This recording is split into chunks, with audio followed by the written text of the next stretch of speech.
Welcome. Thank you for joining us for tonight's poetry reading with Washington State Poet Laureate Rena Priest. My name is Katie Bray. I work at the Whatcom Reads Programming and Steering Committees, and I'm also a public services librarian at the Bellingham Public Library. The presentation you are about to enjoy is a part of Whatcom Reads, brought to you by all the academic and public libraries in the Bellingham and Whatcom County area, along with our community partner, Village Books. Whatcom Reads receives significant funding from Friends of the Bellingham Public Library, the Whatcom County Library Foundation, as well as support from other local businesses and organizations. We are grateful for our partners. This year's featured Whatcom Reads title is Greenwood by Michael Christie, and tonight's program with Rena is a part of this year's Whatcom Reads programming.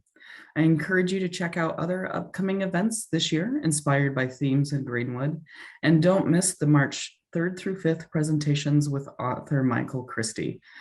You can find out more information by going to our website, whatcomreads.org. Before I introduce our presenter, I have one final request.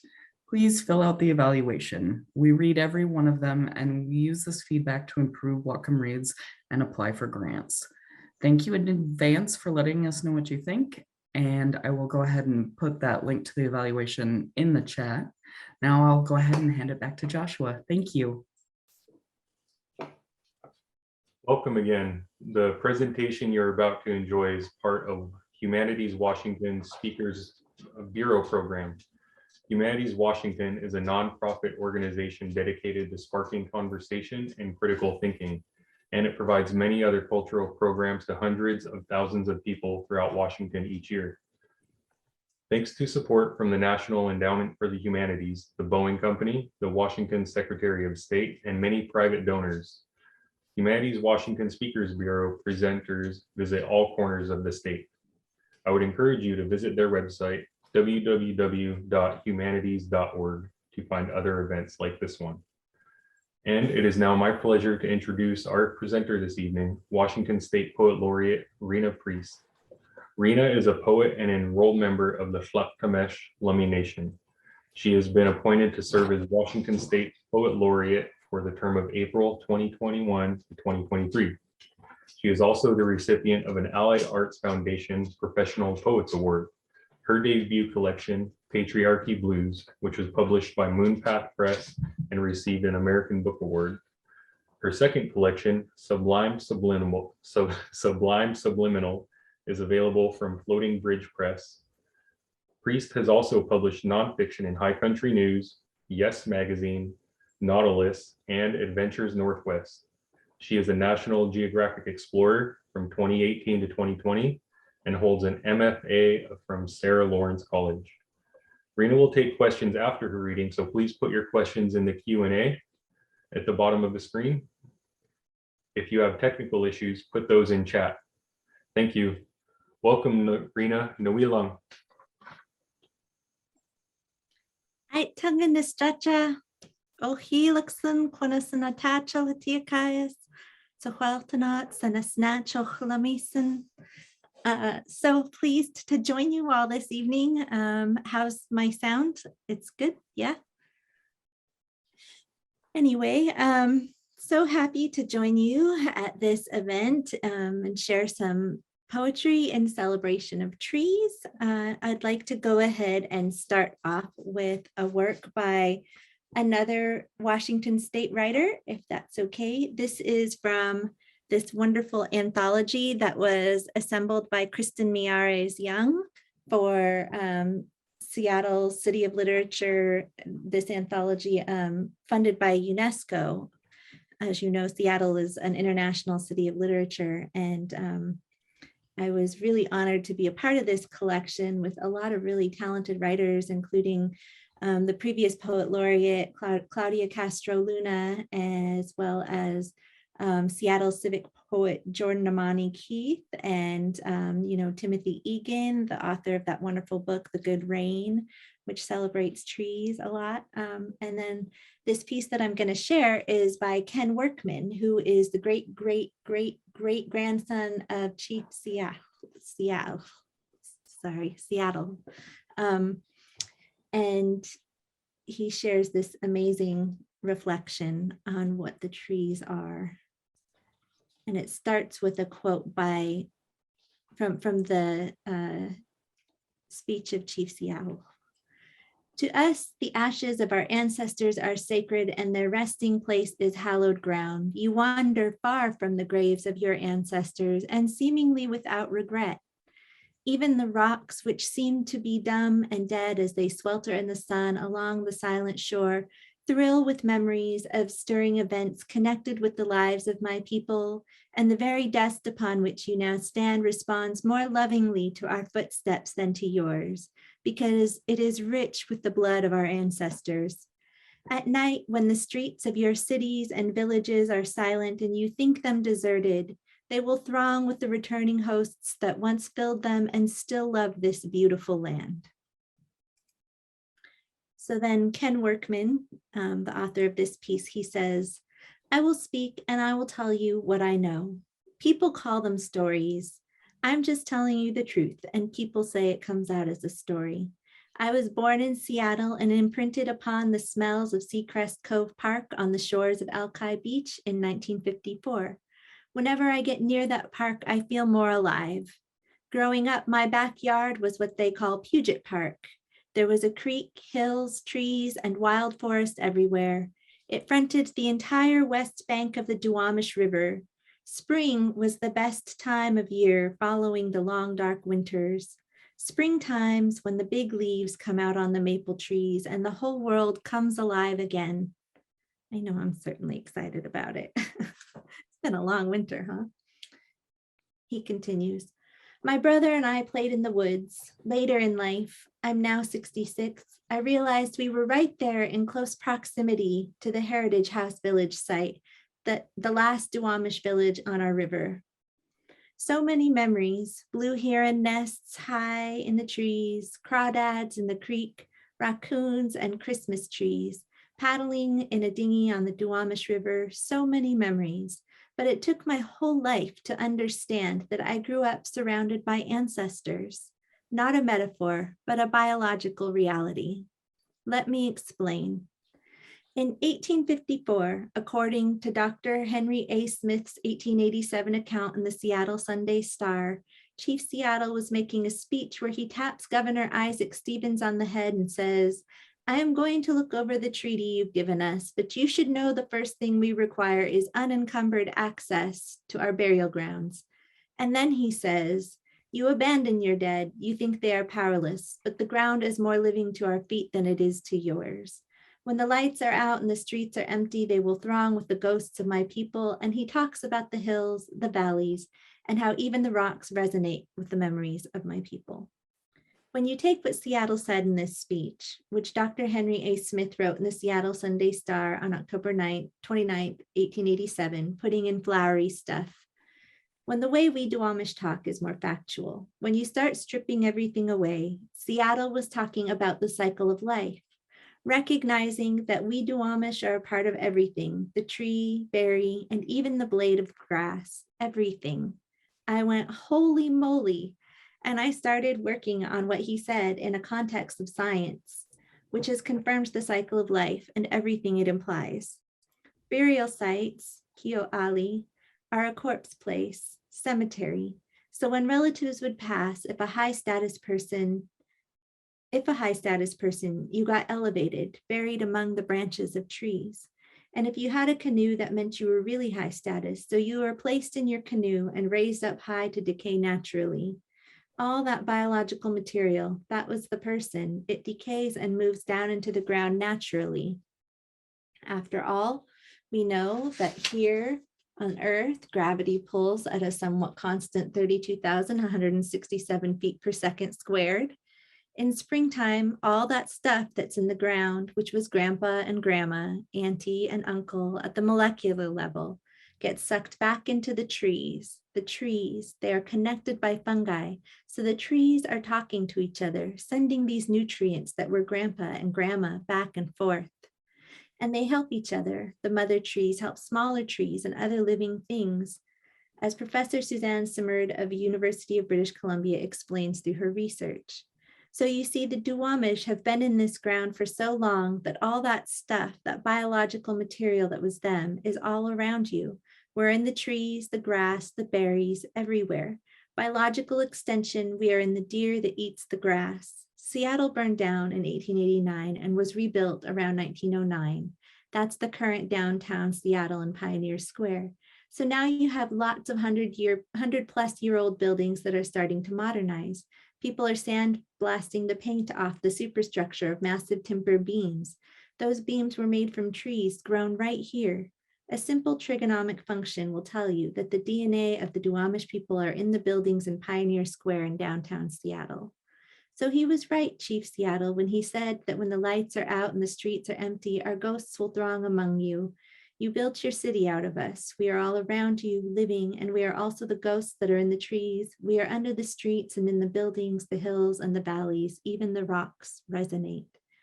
We Duwamish are living. We are still here. Even when you do not see us, we are everywhere. So say thank you, Grandpa and Grandma, the ancient ones that have passed on for your lives. Say, we see you in what we consume as food today. We recognize you in all things. This concept is universal. It's not just the message of Chief Seattle. I am just a voice telling you a story, but it's really the story of the whole planet.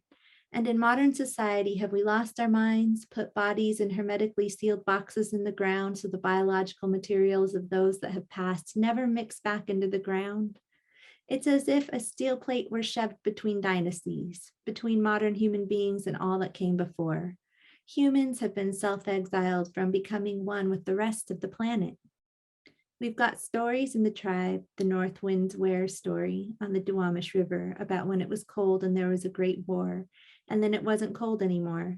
In our stories, we can trace the ice sheets back to 10, 12, and 14,000 years. And all that time, we've been living and dying here on the hills and the valleys of Seattle. Modern people are breathing the air provided by our Duwamish ancestors through the trees. The new people, the white people, their DNA record here is but a handful of generations. They are proud people and this is good, but they are going to have to go a long, long way to catch up to the Duwamish. In terms of generations, our DNA record is 10,000 years old. We are still here. We are in the ground and we have come up through the trees. The world will have to dig deep and long to fully extract the Duwamish. Should it be the world's desire to keep us from our land, we are in the ground, trees, berries, and every blade of grass. We are grateful for everything, even the blade of grass that gives its life so something else can survive. Do not waste a single life, for it's through this existence that we continue to endure today. Be grateful. This is who we are. I am Ken Workman. And I won't try to say his name, but that's Ken Workman. And it's just really, really beautiful what he's done in this anthology. And I believe that was also printed in the Seattle Times, or a version of it. Another version of his story was printed in the Seattle Times. So you can check that out and with a simple Google search. And my essay from that collection is in the Seattle Met. So you can look up Rena Priest Seattle Met and find my essay there as well. But I just wanted to share, some words of an elder. And I know he's talking about the Duwamish, but the true is the same for all tribes of the region, the Clackamas and the Nooksack and all of the Canadian tribes as well. And actually of the continent. So the name of the book, I see in a comment, in the comments, someone's asking for the name of the book. It's Seismic, Seattle City of Literature. And the cover art is by a Seattle artist named Mita Mahado. And yeah, check it out. It's really good. I believe there are free copies still available. They were placed throughout Seattle, and I got some to place around town too. Mine are all gone. I have only this one and one other left, but and I believe there's a PDF of this online somewhere too. But yeah, really beautiful stuff in there. So I hope you'll check that out. And then now I'll share some of my work. This poem is called Resonance, and it has an epigraph by Anaxagoras. He says, "All things were together, the mind came and arranged them." The flicker of a wave on the sea is a flame, not like a candle on a cake, keeping tally of our days. Instead, the fire measures life together by the sweetness of resonance, how, exalted by the dawn, we as one have sung our true song, become a single voice across the waves. The wax of a candle begins inside the humming darkness of a hive, but before that it begins as sunlight calling forth blossoms, pollen, and bees. Bees who play matchmaker to trees, calling forth fruit to become new seeds. Where does love begin? It is a surprise, but obvious and easy, like breathing. It has been there all along, a flicker on the sea that swam up from the deep to touch air and light, to shine like fire, leap from its element, the way a tree becomes a boat so the earth can leap into the sea and sail toward adventure. Things are changed, things transform. This is the way the mind arranged it. The mind comes and arranges. The heart draws it all back toward union, washes away the illusion of separateness, gives new measures for happiness, a new way to celebrate the state of being of one heart and one mind. Ait Hutchning, our song is a ferry that joins two shores. So that that word in the language in the penultimate line, Ait Hutchning, is good feelings. It translates directly to good feelings, but that it describes more the feeling of when the heart and the mind are in resonance, and there's no conflict between what you feel and what you think, and you can go forward in life in a good way when you are in this state of Ait Hutchning, good feelings. And that when decisions are made as a community, that's the feeling. Everyone should feel good in their heart and in their mind before acting as a community. So to be of one heart and one mind is the phrase. And also there's a line that talks about the tree leaps from its element to become a boat so the earth can leap into the sea and sail toward adventure. That's speaking to the belief that when a tree became a canoe, it didn't die. Like when a tree was cut down for use in a longhouse or to become a canoe, it continued its life. Like as Ken was saying, the house was a living thing, the canoe is a living thing, and the canoe it had a spirit, and if you were the person that it selected to continue its life with, that was like a very special bond. And so when canoes were confiscated for tribal fishers when they would go out fishing, it was considered poaching. Like it was called poaching, despite that our treaties guaranteed rights to our usual and accustomed fishing, hunting, and harvesting grounds. But when the canneries came into town and people saw that you could make a lot of money off of exploiting the fishery, then it became illegal for Indian fishers to be out on the water. And so to try to deter tribal fishers, canoes were confiscated. And when that happened, that was like a family member being taken from you, because it was believed that when a tree becomes a canoe, it continues its life the way a caterpillar becomes a butterfly. So there was a lot of grief involved in that as well. And then this poem is called The Forest for the Trees. I have seen a tree split in two from the opposing weight of its branches. It can survive, though its heart is exposed. I have seen a country do this too. I have heard an elder say that we must be like the willow, bend not to break. I have made peace this way. My neighbors clear-cut their trees, leaving mine defenseless. The arborist said they'd fall in the first strong wind. Together we stand. I see this now. I have seen a tree grown around a bicycle, a street sign, and a chainsaw, absorbing them like ingredients in a great melting pot. When we speak, whether or not we agree, the trees will turn the breath of our words from carbon dioxide back into air. Give us new breath for new words, new chances to listen, new chances to be heard. So that poem is in the spring edition of Spark, which is the magazine of Humanities Washington. And it was prompted by a request for a poem that speaks to discourse and dialogue in democracy. So I think we can learn a lot with the trees, from the trees. And I thought, well, there's no democracy without trees. So that's what inspired that poem. And then next I have a poem called A Poem is a Naming Ceremony. What has grown out of what has gone away? The clear-cut patch has grown larger on the mountain. The rivers have grown murky with timber trash. And there's enough runoff cow manure to grow corn out there on the tide flats.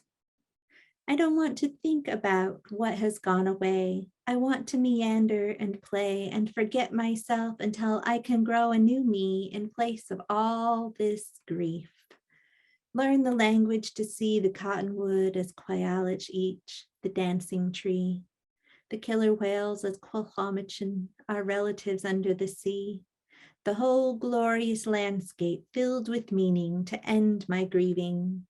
When I was young, I was invited to learn Quilnuchkin, the people's language. But I said no, I didn't understand. I thought I wanted to learn how to be rich. I didn't know that the only way to possess all the wealth of the world is by naming it. Here is birdsong. Here is the kiss of a lover. Here is the feel of cold water at the peak of summer. I have spent my life with words trying to name a hint of what I lost by not learning my language. Estitemsen, tutatistsen, estitemsen. So those last three words, estitemsen means I'm doing my best. Tutatistsen is I'm still learning, and estitemsen is I'm doing my best. And in the poem, I speak about the Quayalich each, the dancing tree. And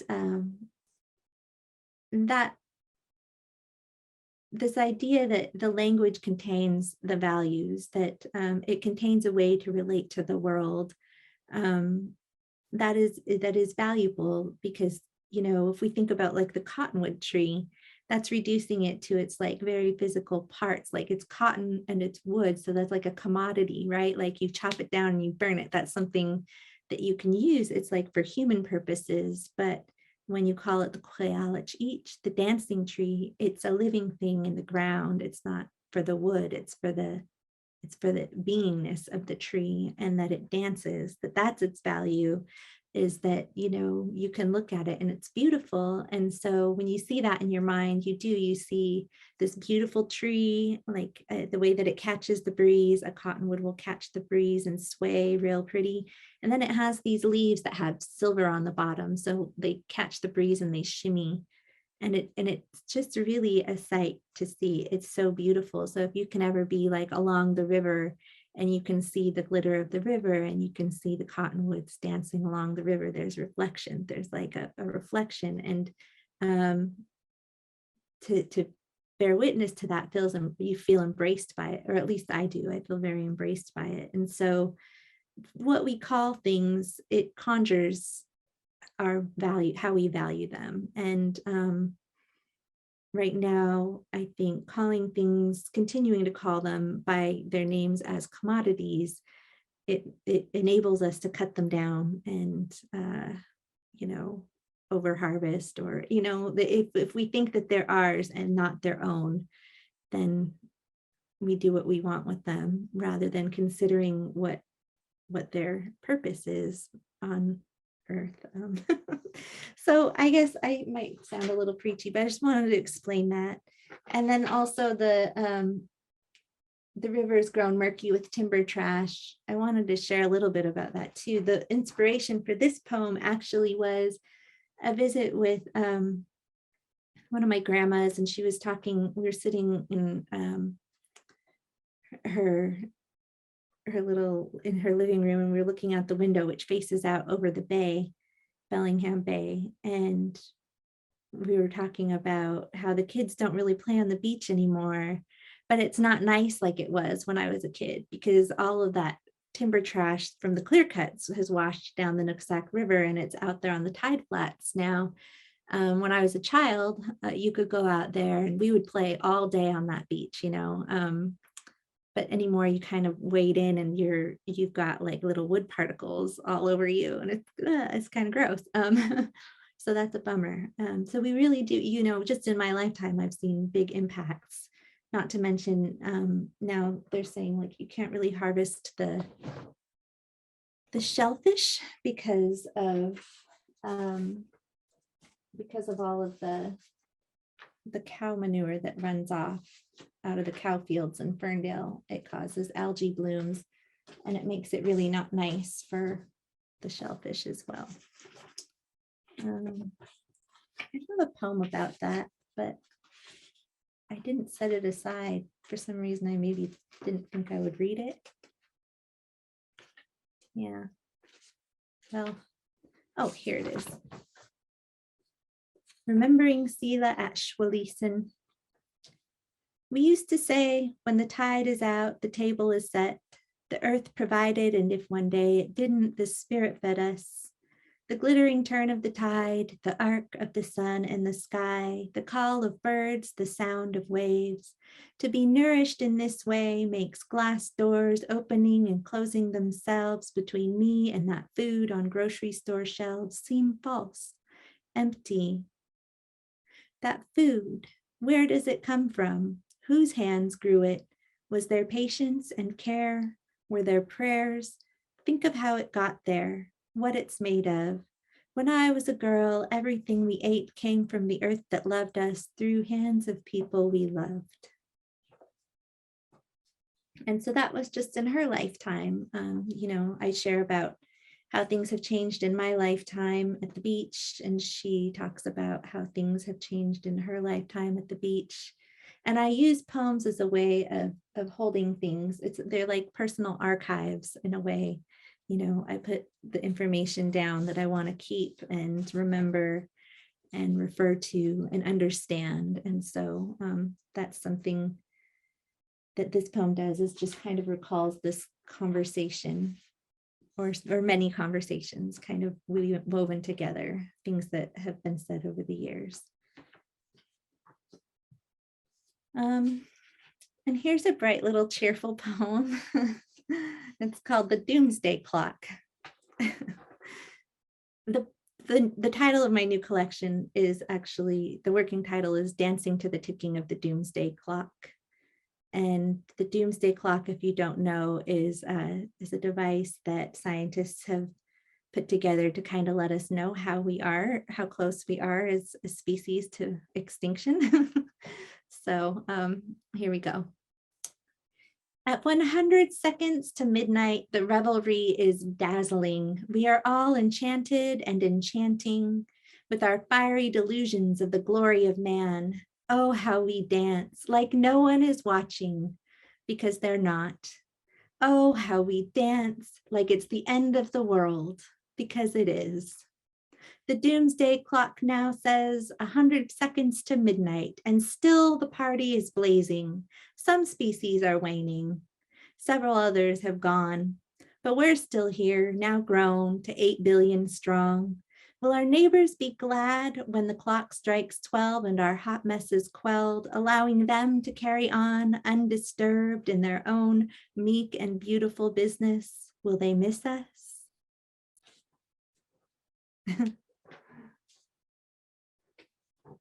Maybe. I guess, and while we're kind of on the happy subject, on the light side, let's just keep going with it. So this one's called Sui Tu Ish Tanakun, which means the truly beautiful earth. This used to be a garden before the strangers came with strange beliefs. They claimed to be cursed with something they called original sin, but blessed with something else called dominion over the whole living earth.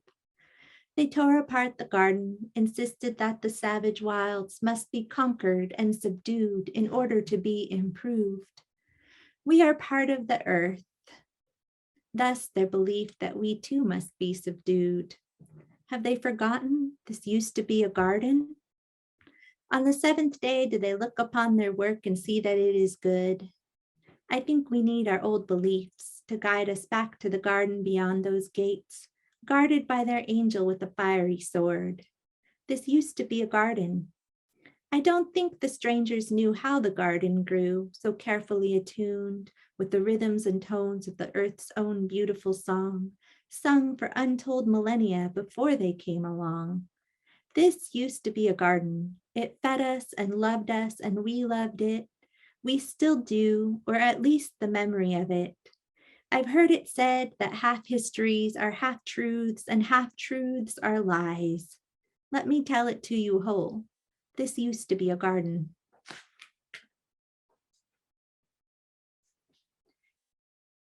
Okay, let's lighten things up a little bit. This poem is called Tour of a Salmonberry. A salmonberry is a luminous spiral, a golden basket woven of sunshine, water, and birdsong. I'm told that the birds sing so sweet because of all the berries they eat, and that is how you can have a sweet voice too. In my native language, the word for salmonberry is alila. In Sanskrit, lila means God plays. Salmonberries sometimes look that way. Every year they debut, spectacular in the landscape, worthy of their genus name, Rubus spectabilis, meaning red sight worth seeing. Each druplet holds a seed and the shimmering secret kept by rain of how to rise, float above the earth, feel the sun, and return. So I love, if you think about the natural landscape as a garden, the salmonberry time of year is like my favorite because it's like when the sun has come back really for real, because it has a couple of false starts there in the spring where you think, oh, the sun, it's back, and then it goes away again and then it comes back, but it's back for real when the salmonberries come. So it's like my favorite time of the year, salmonberry time. There's a line in there that talks about my mom always, every year when salmonberries come back, she says, my grandpa Casimir used to say that if you ate a lot of berries, you'd have a sweet voice like the birds. And so I thought I'm going to put that in a poem someday. And there it is. And this one's called The Frolicsome Crests and Glistening, with an epigraph by Walt Whitman. He says, what is it then between us? There are 20 million pounds of gold suspended in normal seawater, spread out in parts per trillion. Gold is a good conductor of electricity, but seeing how it's sought, I'll bet it's the best conductor of a heart's deepest want. I once had a conversation with my daughter in which she asked, do you believe everything is connected? That depends, I said. On what, she asked. On whether you're being spiritual or conspiratorial. Spiritual, she said. Then yes, I said, everything is connected. How can everything be connected spiritually but not conspiratorially, she asked. Considering it, I believe the spirit conspires against our errant belief that we are separate. I might be you, you might be me, we might be the living sea with 20 million pounds of gold shimmering, suspended between us, conducting our heart's deepest wants across frolicsome crests and glistening. And what else could it be if not a spiritual conspiracy?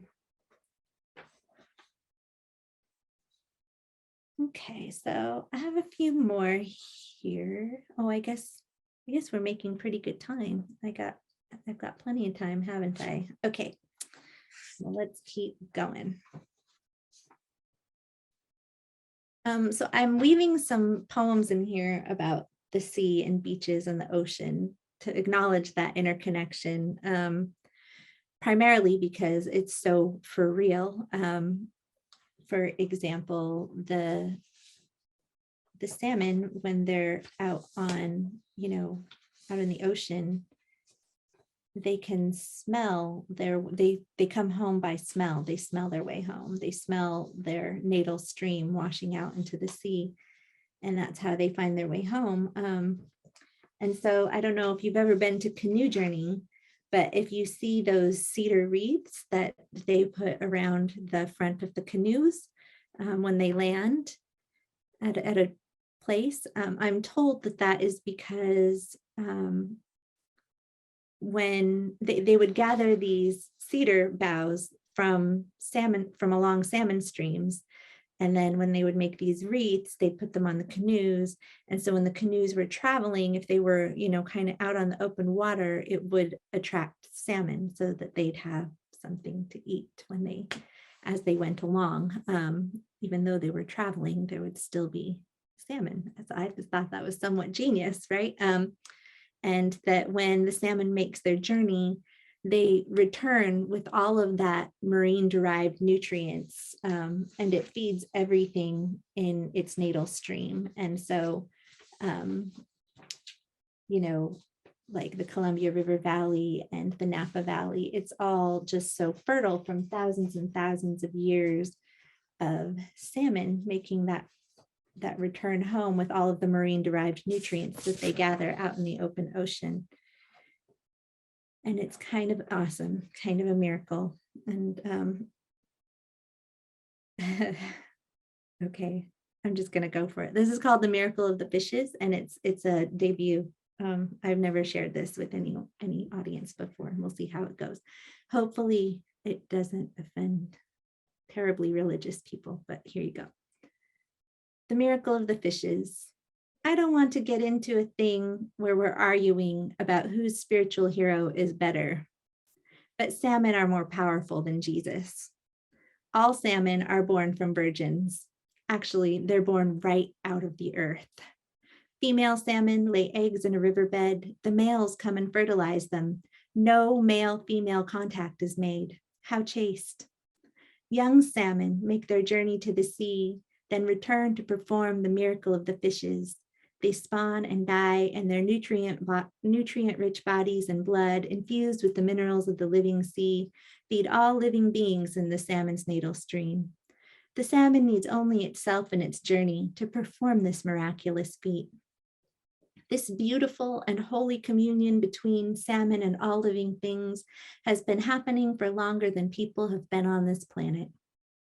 On the other hand, basic transubstantiation requires a priest, a church, an altar, a tabernacle, an altar boy, a glass of wine, a tray of wafers, a bell, a Bible, dogma, an initiated congregation, the Spanish Inquisition, a history of burning witches, a history of stealing and starving Indian kids, a history of holy wars, a history of displacing and/or murdering heathen Indians in the name of God, in order to propagate a story about a boy born from a virgin whose body and blood we eat and drink so we shall be saved. Saved from what? Not from hunger or thirst, but from everlasting damnation in the burning pits of hell, which if I close my eyes to visualize, looks suspiciously like hunger and thirst on this broken and burning earth.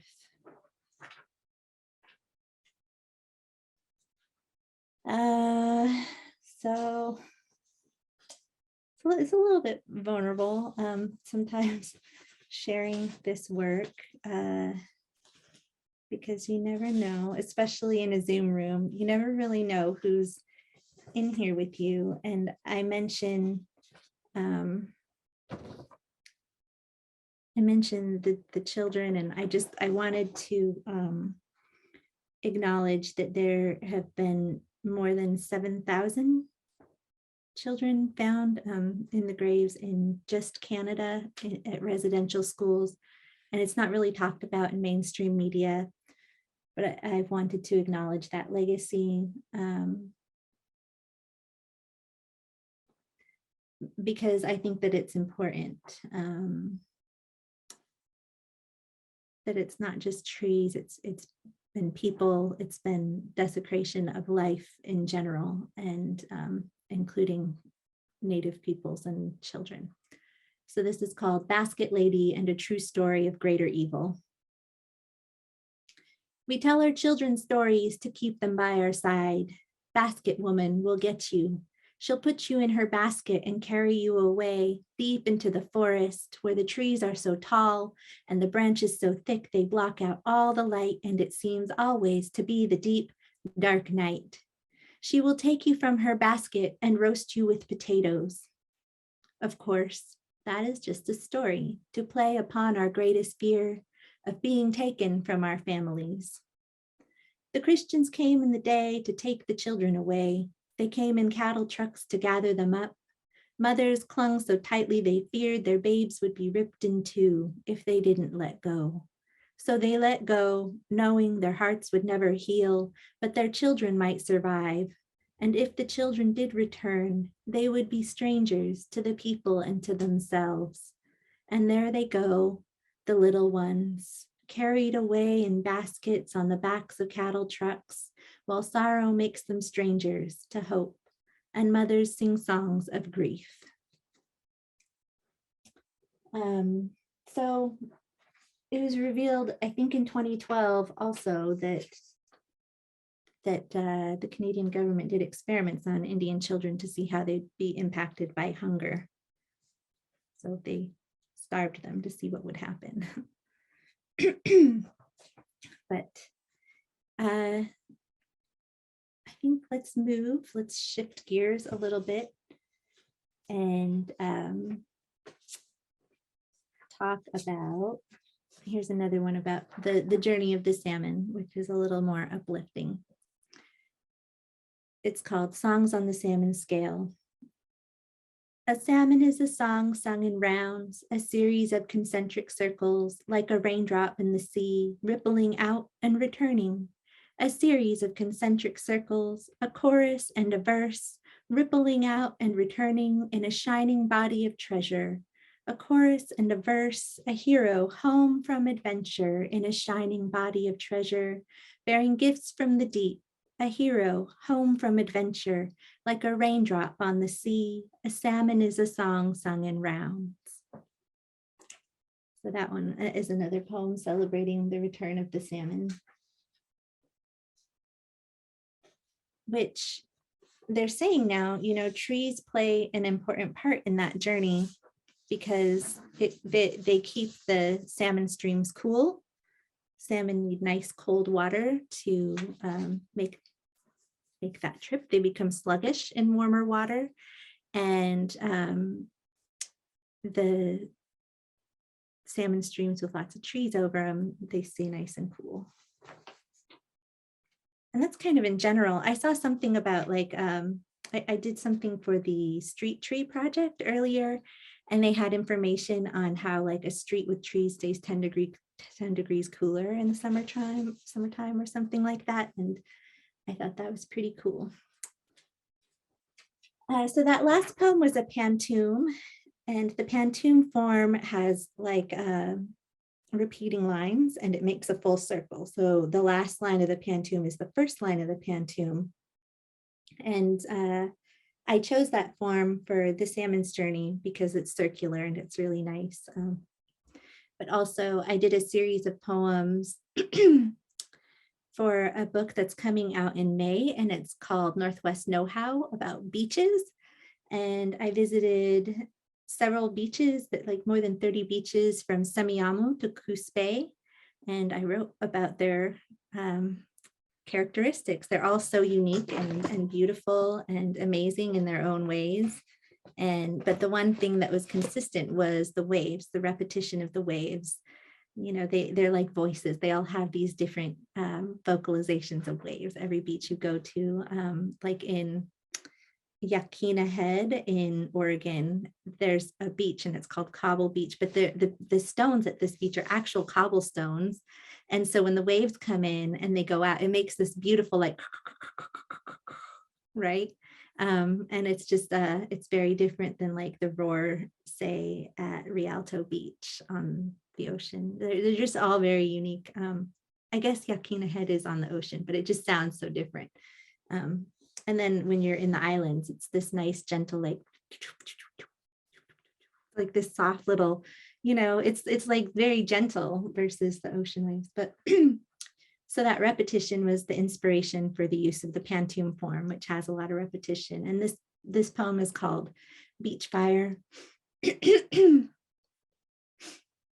Measure wealth by how well you enjoy the hours, fluttering by in praise of sunshine and the ocean breeze, whispering love songs across waves that kiss the beach.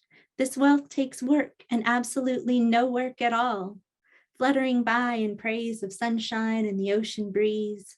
Don't mistake leisure for laziness. This gratitude is rigorous. This wealth takes work and absolutely no work at all. This gift of a moment to be alive, to feel at peace.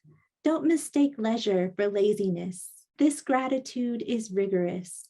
To be filled up and satisfied by a day at the beach. This gift of a moment to be alive, to feel at peace. It means your heart fire flames a lovely heat. To be filled up and satisfied by a day at the beach. You could toast marshmallows by that warmth. It means your heart fire flames a lovely heat. The glowing embers, a boundless source of power. You could toast marshmallows by that warmth. Whispering love songs across waves that kiss the beach. The glowing embers, a boundless source of power. Measure wealth by how well you enjoy the hours.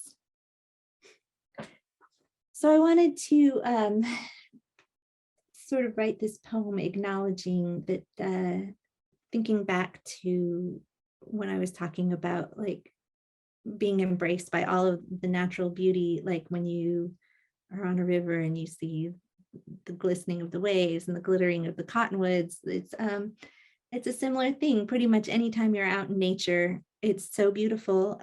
It's like really truly a treasure, and it is a different way of being wealthy. And I think that the more that we kind of focus on our experience of the natural world as like a thing to value, the easier it's going to be to conjure the will to preserve it, right? So this is part of my efforts here in writing about writing about the natural world and its beauty. And so here we go. This one's called The Index, and it appeared in, I just have 3 more poems. And then we'll go to the Q&A. And this one's called The Index, and it appeared in poets.org at the Academy of American Poets. And actually, it was made into a song. It's on Spotify. This, where is he from? Not Swedish. Danish? Denmark? I don't know. There's some, no, Switzerland, somewhere over there in one of the cold countries. A composer asked if he could turn this poem into a song, and I said, oh, sure. And so I recorded myself and I sent it to him, and he made it into a song, and it's on Spotify. You can look it up. Actually, if you look up Rena Priest on Spotify, it's on there, and it's kind of cool. I kind of love it. Maybe I should just play it for you instead. Should I do that? Here, let me find it. Will you bear with me for a moment? I think playing the song would be a good idea. Okay, let's do it. Let me find it. Let's see. There's the search.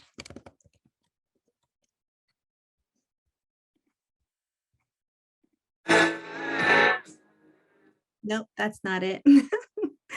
Now you all know that I was listening to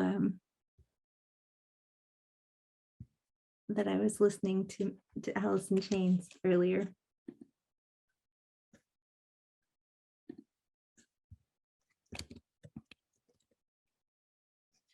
There we go.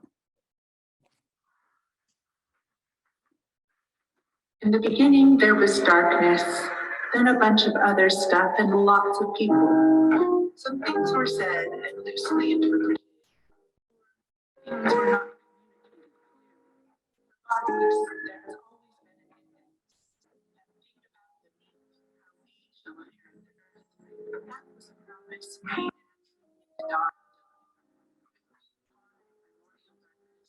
even during the spiritual, the nature of the agreement pushed past capacity The audio is not coming through quite clearly on my end. years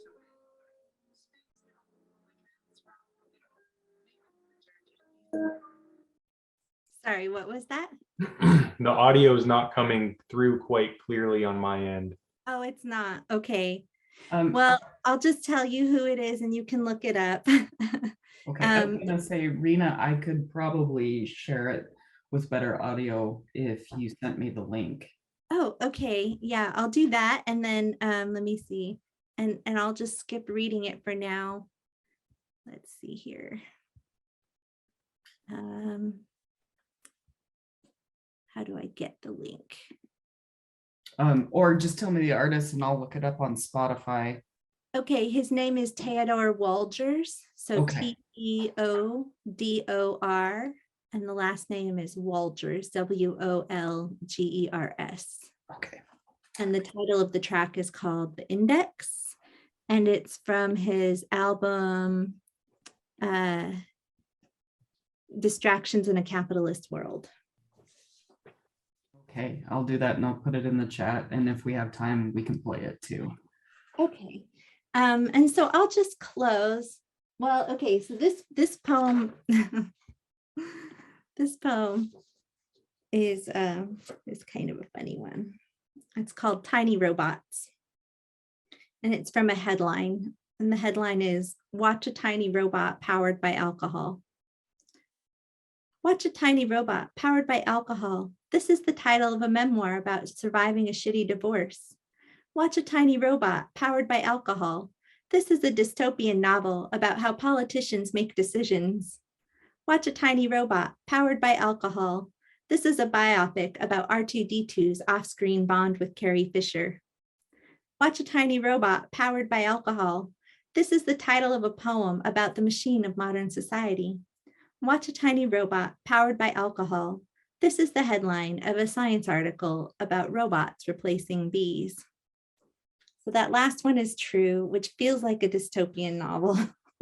But, you know, we're all kind of aware about the crisis of the bees, you know, and pollinators going extinct and how horrifying that is. And so scientists are hard at work. Instead of like trying to figure out how to like save the bees, they're like, what can we do to replace the bees? And they're like, well, tiny robots. Well, how will we power them if they're so small? We'll just put a little bit of like alcohol and like, just, you know, then we've got pollinators. So yeah, that was the headline from like a science magazine. I should put that in the notes of the book. I've assembled a new collection and it's out with first readers right now. I'm really excited about it. But yeah, so that'll be in there.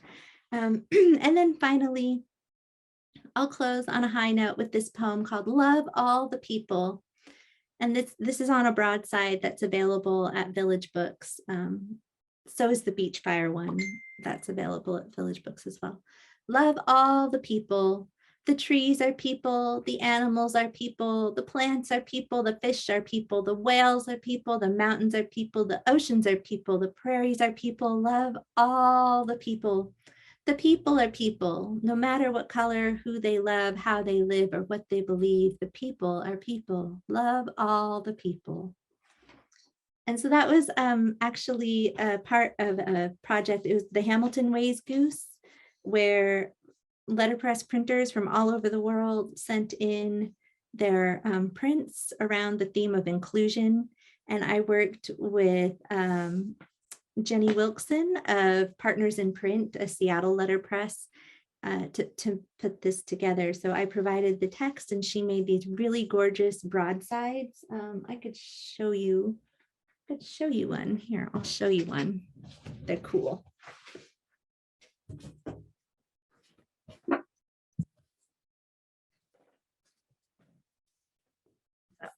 It's there. Love all the people. So cool. So these are available at Village Books if you want to pick one up, as well as these, which are just gorgeous.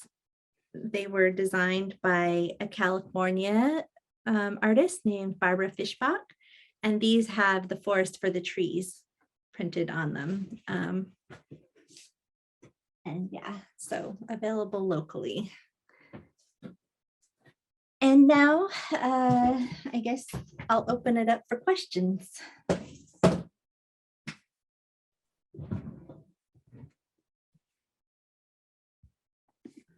Our first question comes from Judith Adams. Rena, can you tell us what books you have been reading out of? Thanks. Yeah, so I've been reading The Good Rain just right now, actually, by Timothy Egan. I finished Greenwood right before I started The Good Rain, and Greenwood was amazing. I sort of wanted to wait to read it until like right before, you know, so I could talk about it. If you guys have questions about that or want to talk with me about Greenwood, I loved it. Oh, so good. But yeah, so I finished that and then I started reading The Good Rain, and it's similarly amazing. I don't know if you know this story, but so Timothy Egan, he's a Pulitzer Prize winning writer and he's Seattle based. He actually also has an essay in that collection, The Seismic, the City of Literature anthology. But he heard about or read a book called The Canoe and the Saddle about Winthrop. I can't remember the guy's first name, but Winthrop, it's who Winthrop is named after. And Timothy Egan wondered, like, where did that name come from? So he researched the guy and found out that the guy was a writer. And he was one of the first, so he was one of the first people to like write about the region and publish. And his book just didn't really get anywhere until he died in the Civil War as a hero. And then everyone was like, oh, you got to get this book. And I actually ordered it. It's on order from Village Books right now. So I'm going to read it and try to see what this world was like in the early 1800s or the mid 1800s. Anyway, so yeah, I think it's really, he didn't like natives though. He didn't like us. Which is unfortunate. So that'll be hard to read, but I also am intrigued enough that I'm gonna try. Yeah. Very nice. Our next question from Leslie Moore. Your work is very inspired by nature. Do you spend much time in nature? Do you write in nature? Can you share your favorite locations? Yeah, I do. I write sometimes when I'm in nature. It's funny, I think, so someone asked me like how the ideas for poems, where do they come from? And I do think that it's like really place-based, because my first collection, Patriarchy Blues, I wrote most of that while I was in New York, and I just kind of hung on to those poems. I wasn't very confident for a long time.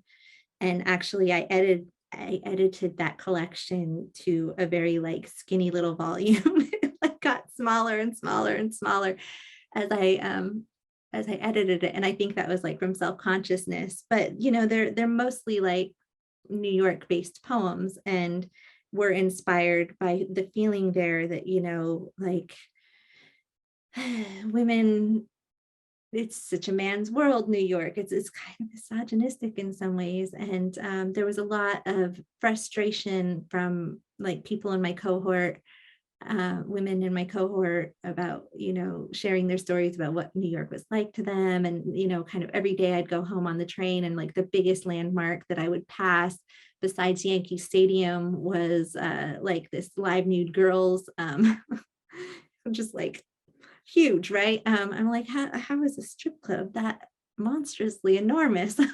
But so yeah, that collection, those poems reflect the place, right? And then Sublime Subliminal came about from sneaking little moments to myself at my day job, at my like little 9 to 5, you know, wanting to know about this or that, whatever came into my mind, and then like doing a little quick Google search between clients or whenever there was a quiet moment, and then learning all of these like really random facts and then working in the form.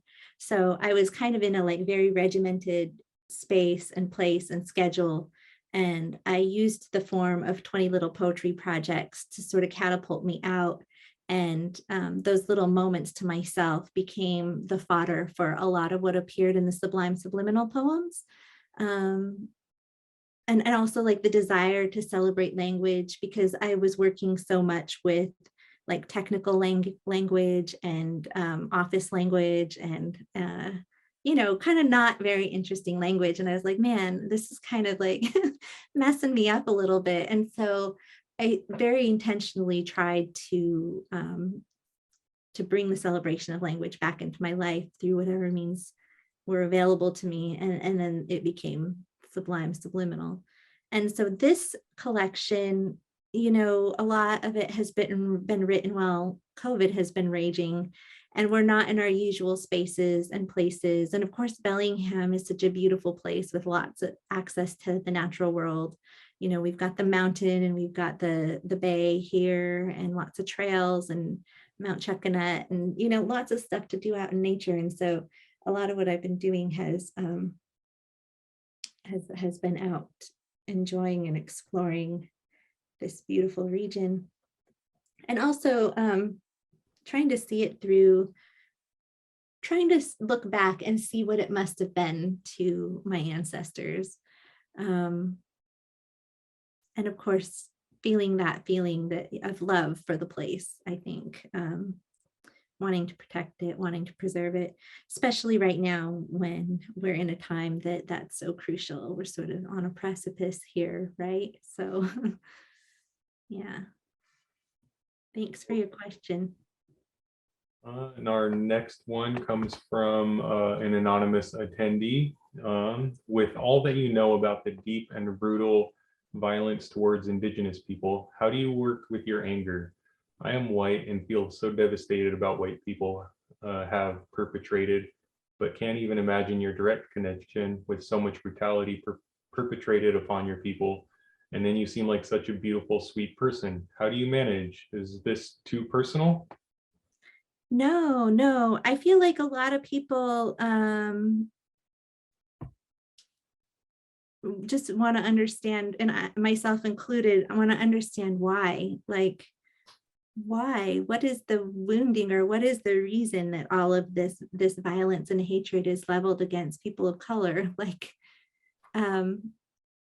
it's just a real desire to kind of understand. So I don't know, maybe so we can help or we can fix it or something, or I just don't know. It's a bafflement. I don't know as much if it's anger as grief. Like, I think grief is probably more accurate about my feeling towards history.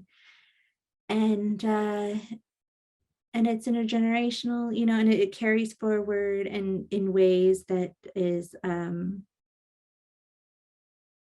so like ever present that there's almost no way to know it. Like you deal with it on a day-to-day basis, and you try to work through ways to kind of come to terms with what has happened, like paying a mortgage on a house that is on a village site, knowing that this land was given to somebody less than 200 years ago, like 160 years ago, somebody was given this land, that a village was burned to the ground, and my ancestors 11 generations ago were moved to the Lummi Reservation, and now I pay a mortgage on it. It's really hard, but it requires a daily practice of like acceptance and love, and trying to celebrate the positive things that are available to us at all times, measuring wealth and happiness by how you interact in the world, and trying to move past like grief and anger and in order to live. Like it's necessary, because if you don't, if you get caught in that mire and that whirlpool of grief, which I've done several times, like I've not always been in such a good place, but if you succumb, you really succumb, like you die. And I know this. I have lost family members, friends, relatives, in that whirlpool of grief that has just sucked them down, and has at times threatened to take me down as well. And so really it is about just kind of finding positive ways forward. And a part of that for me has been poetry. A huge part of that has been poetry, understanding the world through poetry.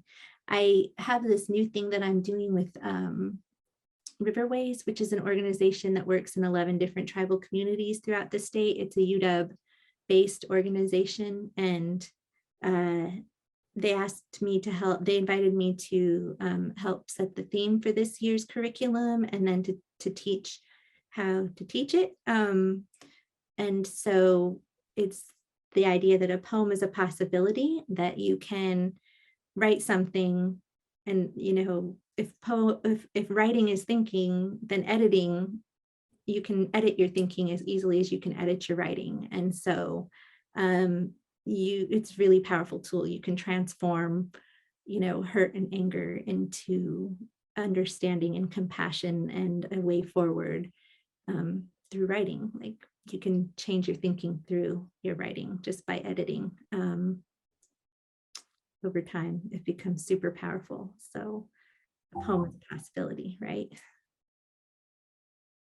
Yeah, I can agree to that. Speaking as an Indigenous person, to answer that question, it's important to maintain acceptance and love and understanding, and it's all about our generations moving forward. It's what we hear about a lot about from our elders, that our work is for future generations. Yeah, the next question comes from Simone Marie Rose. Hello, Miss Priest. You write a lot about nature from your own perspective as a member of the Tla'amesh. Do you see your way of writing about nature as a distinct from Western nature poets like the Romantics, or do you find common ground with them? Thank you for being here. Your writing made my heart very happy. Oh, thank you. Thank you for being here. I think that the writing of, so here's something that's interesting, is like the categorization. I've tried to hang on to like how people are categorized by, like, as poets or artists, like, oh, they're the new expressionists, or oh, they're the Romantics, or whatever. I get it, but I also like kind of feel like everyone is so uniquely their own. I guess what are your influences? What do you come out of? I don't think I come out of the like Western Romantics. Is that what you said? I think that I just kind of write whatever I feel in the moment. I think if I have influences, they're more they're like weirdly not related to each other. Like I really love James Tate's work. He does like this surreal thing where he tells stories that are like dreams almost, but then you can relate them like deeply to a particular situation. It's really weird and it's so cool. And I like want to try to figure out how to do that. And then like sometimes I think plain speaking is really great. Almost going prose, but then I also love rhythms in language. So not quite like formal poetry, although I do sometimes write, in form just because it's fun. But I don't really follow like like always the metrical, but I'm actually teaching a class on that on Saturday, which I'm super excited about. I've looked at it a lot. I don't always employ it, but I think it's fascinating meter. And so, yeah, I don't know. It's a good question. And our next question from Mary Vermillion. Would you please share what you loved about Greenwood and how it may have guided your reading selection tonight? Yeah, I loved I loved the character Willow, that she was so for the trees and crazy in a way, crazy for the trees. And that, you know, she'd go around saying, just saying whatever she thought and like alienating whoever she wanted to alienate and doing, you know, march to the beat of her own drummer. And it kind of broke my heart a little bit. It really hurt me the way that she spoke to her uncle when she picked him up to get him out of prison, not understanding that he was there because of her. Like, and that was really poignant too. Like he was saving her from the fate, just kind of like delivered her from the hands of like one greedy tycoon into the hands of another greedy tycoon. And like that just was her destiny to grow up like in that way. But and then the genesis of her story, you know, and her connection to the trees was the tree, it saved her, you know, in her infancy. Sorry, spoiler alert, y'all. If you haven't read it, definitely still read it. I don't think I've said too much. I think There's a lot more to spoil than just that. oh yeah, tons. There's so many tons. There's so much to spoil. It's so good though. Yeah, it was just a really rich story. Oh, and I think my favorite scene of the story was the hurricane and the description of the sound of the books. That was like as birds. That was so beautiful. It was really good. That's my favorite like little moment in the book, I think. Diane Million, who are other AI, AN writers and poets you recommend to us? I think American Indian, Alaska Native writers and poets. Yeah. Oh gosh, there's so many amazing writers writing right now. I was just talking to Danica Miller at UW, and we were talking about, we were planning for a visit. I'm going to be visiting there in May. And she was saying, you know, when she was an undergrad, that there was like a stack of books that by Native authors, and that was kind of it. Like she'd read them all and then she was done, and she's like, more please. And now she teaches, and she said that there are just stacks and stacks and stacks of books that are available for her to read and to teach by Native authors. And that's just like really so cool. And it is amazing. There's a lot of really good work being done out there right now. Most recently, I've been reading the work of poets and writers who are going to be included in an anthology that I'm editing for the Native Arts and Cultures Foundation. That book will be out by the end of March. It's going to be in a very limited run. I think they're only going to publish like 500 hard copies, but it will be available for free for everybody on the internet. So kind of maybe watch for that. I'll post links on my social media. But yeah, there's just tons. So in that collection alone, there are 13 authors who have been awarded awarded fellowships by the Native Arts and Cultures Foundation. Among them, well, we're still we're waiting on rights from a few, but you know, most recently I read Natalie Diaz's Pulitzer Prize winning collection, Post-Colonial Love Poem, which is amazing. Oh my God. For a few days, I sort of had a crisis. I was like, I just don't need to write anymore. Like, you should just leave this to people who know what they're doing. It was so good. And then also Layli Long Soldier's Whereas, also really, really amazing. Michael Wasson, his work is available from Copper Canyon Press, as is Sherwin Bitsui. Sherwin Bitsui's collection Dissolve is really beautiful. I mean, it's all really beautiful, but I read his first book, which was published by the University of Arizona Press, and then I read Flood Song, and then I read Dissolve, and to see like the difference, it's really cool. It's it's really cool to see the like different approaches and different iterations, like the different ways that a writer comes at a new collection. Yeah. And I think about the way that like Sublime Subliminal is so different from Patriarchy Blues, and this new collection is so different from both of those two previous collections. Every time it's a transformation. It's very cool. Who else? Yeah. Oh, David Troyer.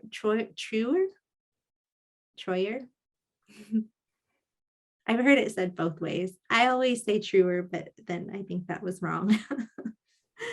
His work is so good. For our next one, from Janet Garo, what advice do you have for new poets to develop their confidence? I think, oh, this is good. I'm going to read this to you. I got this from a reading I did last night. So one thing I realized that's been really hard about the pandemic and serving in this position during the pandemic is that I don't get to hear other poets the way that I used to. Like I used to love to go to open mics and hear other people read their work. There's so much amazing work out there in the world. And last night I got to do that. We launched an anthology this year, Poetic Impressions. These are available from East Point West Press, and they're in Kenmore, Washington. If you want any more information on that, I can get it to you, but all proceeds will go to Lit Fuse, which is a really awesome event that takes place in Leavenworth every year. And so, yeah, that it's hand letter pressed, like on an antique letterpress, as is this thing. I got this. The Universal Declaration of Poetic Rights. Poets of the world maintain these ancient rights. Anyone who claims to be a poet is a poet. Governments, publishers, and teachers do not make poets. Rather, they recognize poets and facilitate the development of the poet's voice. Poets must freely explore fact and fallacy, for poetry is the essence of free expression, and fact and fallacy are both freely expressed. Unfettered communication is our concern. Poets have a right, indeed an obligation, to sound every human culture. There are no boundaries to poetry. Faithful service to our muse is a gift we hold. Poets must support poetry. Poetry need not support poets. Poets have a right to reap the results of their own creativity. Honors, awards, and financial remuneration. I always have a hard time saying that word. Remuneration derived from poetry belong to the poet. Ours is the place where beauty goes, while wordplay shows that knowledge knows. So good. And that's by Griffith H. Williams, who printed that chapbook that we celebrated last night. And I think that I would say to poets who are starting out that poetry really is what you say it is. Like, you just be guided by your own creative vision and know that if you stay true to it, that, you know, you're going to be able to say things the way that you want to say them. Mark Strand has this amazing poem. I'll actually screen share it. I'm going to screen share it. Okay. Let's see here. Here we go.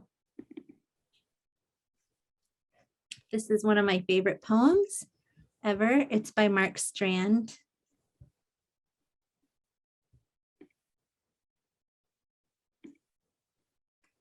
He says, and it's from a poem called A Suite of Appearances.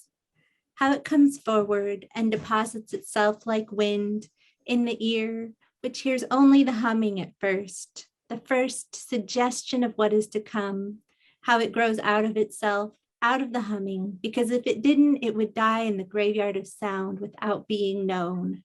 And then nothing would happen for days or weeks until something like it came back, a sound announcing itself as your own, a voice that is yours, bending under the weight of desire, suddenly turning your language into a field unfolding.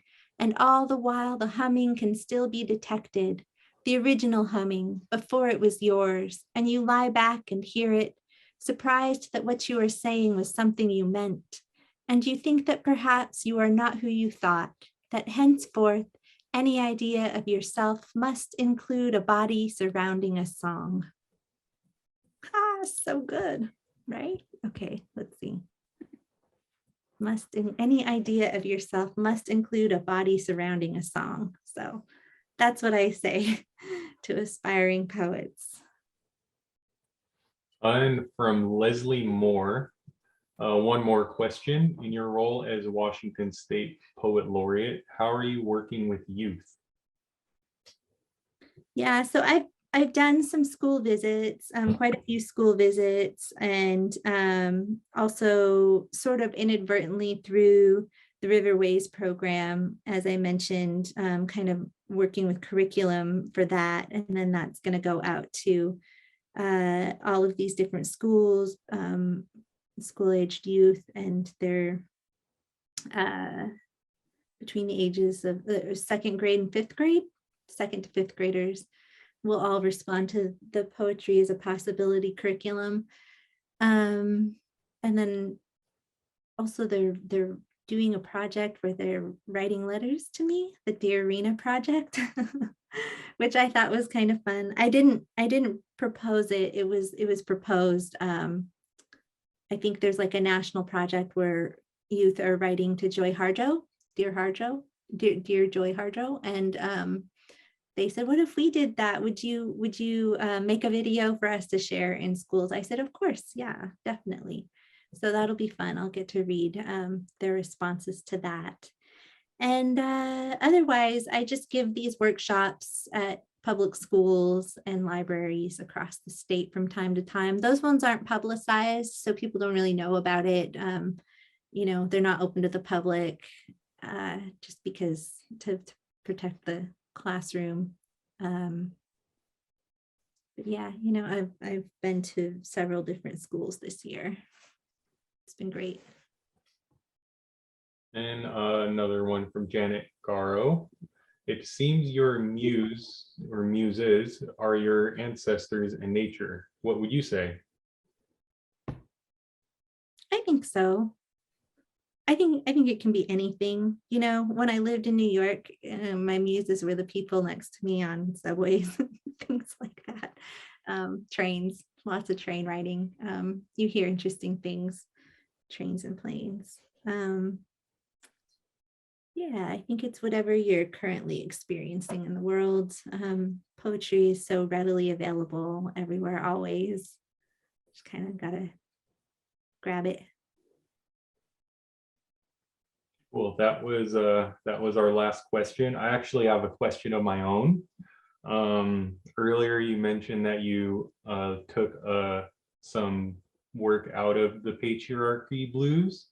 Is any of that stuff that you took out published or available, or would we have a Patriarchy Blues second edition unedited at any point?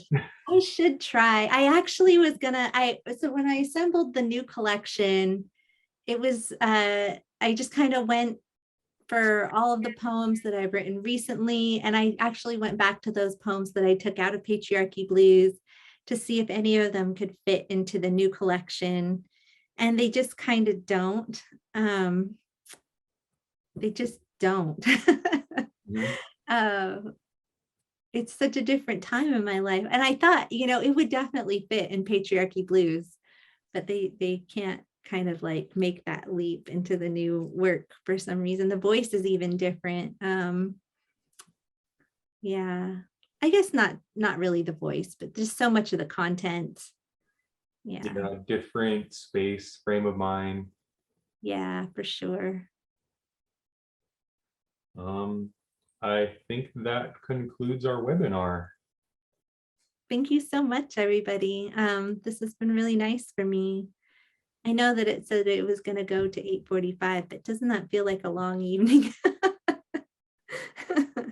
I really enjoyed our time. Your questions were really great, and I appreciate everyone who turned up. I saw that there was like really good attendance, and so Haishka.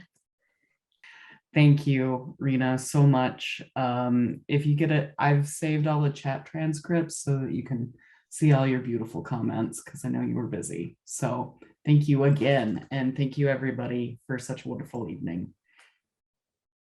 Thank you. This was great.